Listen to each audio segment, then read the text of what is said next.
Hey guys, my name is Molly Armando with Residential Properties, and today I am unpacking everything that you need to know about Fall River, Massachusetts. Stay tuned.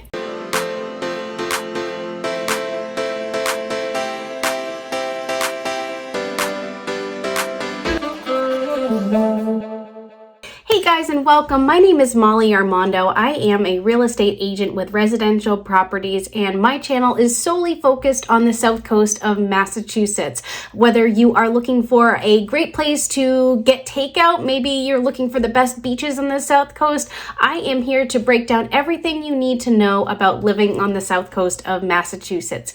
And today I am going to be focusing on Fall River, Massachusetts, and it's really one of those awesome cities. It's one of two major cities located on the south coast. There's Fall River and there's New Bedford. So today I'm going to be focusing just on Fall River. So if you like this content, if you find this channel helpful, please go ahead and hit the subscribe button so that you get notified each time I launch a new video. I try and post one every week, but sometimes life gets in the way. But if I can post a video once a week, then I'm usually happy. So thank you again for joining.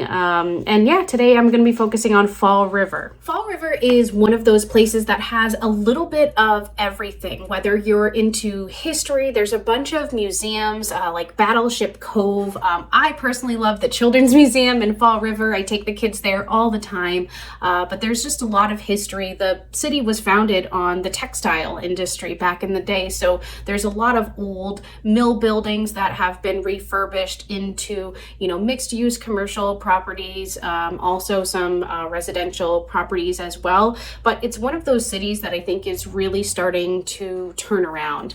And I wanted to make a video on this. I have talked about Fall River in some of my past videos, but Fall River recently has gotten a lot of publicity because of the Southcoast Rail project coming down from Boston.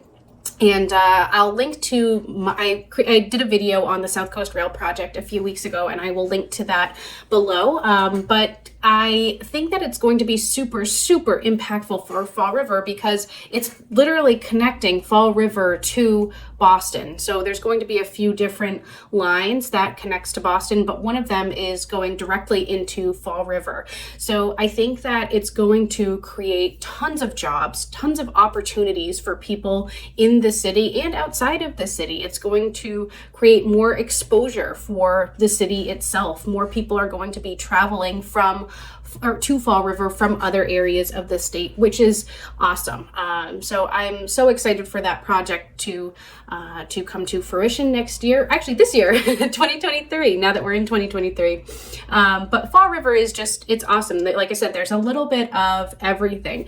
I personally love the food. I mean, the Portuguese influences. There are so many different types of cultures, and that's what makes Fall River so special. And with that, obviously, comes all different types of food.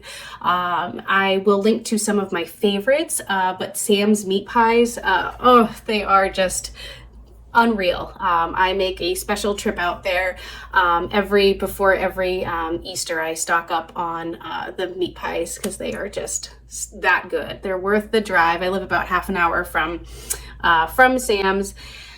So back in 2020, actually the end of 2020, Redfin.com released a list of America's hottest neighborhoods to keep an eye out for in 2021. And actually Fall River made the list of the top 10 neighborhoods to keep an eye out for. They said that vacation homes and suburbs outside of major coastal cities were on the rise as remote work drives Americans to seek out space, solitude, and affordability during coronavirus, the whole pandemic. So, and it's true. I mean, I know so many people who have moved outside of, the city like Boston just because the prices are more affordable. You can get more for your money down here.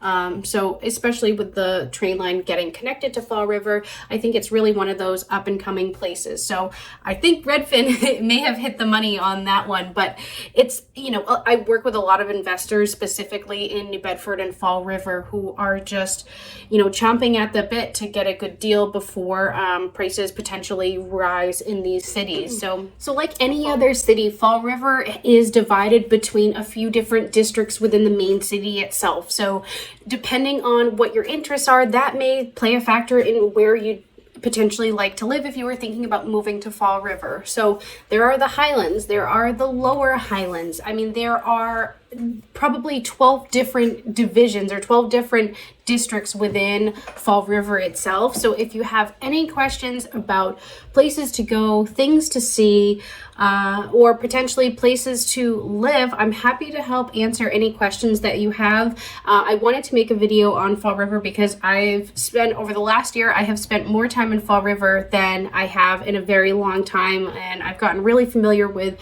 the layout of it. I am from Dartmouth, so I oftentimes find myself in New Bedford, but Fall River is really one of those places that needs to be highlighted because there's just so much to do. So I hope that you found this helpful. If you have any questions about relocating to this area, whether it be Fall River or maybe somewhere else on the South Coast, I'm definitely happy to help. Please don't forget to hit the subscribe button if you found any value out of this video. I would greatly appreciate it. And yeah, thank you guys so much for joining. Have a good one.